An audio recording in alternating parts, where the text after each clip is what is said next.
In this video, you'll learn how to sign up on Envato. By the end of this guide, you will have successfully created your account and be ready to explore the services offered by Envato. Begin by opening your preferred web browser and navigate to the Envato website. Once the page loads, locate the Sign Up button typically found in the upper right corner of the home page. Click this button to proceed to the registration form.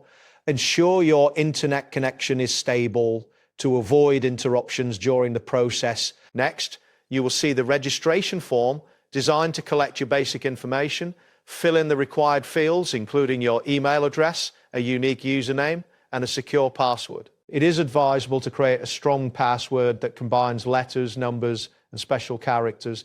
Take a moment to review the terms and conditions, as understanding them is essential before you continue. Verify that all the information you have entered is accurate to prevent any issues later in your account setup. After entering all the necessary details, submit the registration form.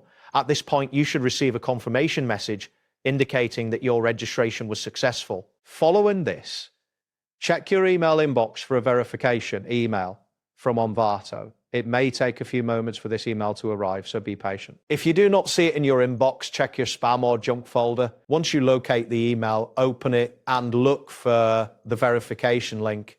Click on this link to confirm your email address and activate your Envato account. This step is crucial as it ensures that you have access to your account and can utilize the services Envato provides. After clicking the link, you may receive a message confirming that your account has been successfully verified. Your account is now ready to use. You can log into Envato using the username and password you created earlier. Make sure to remember your login details for future access.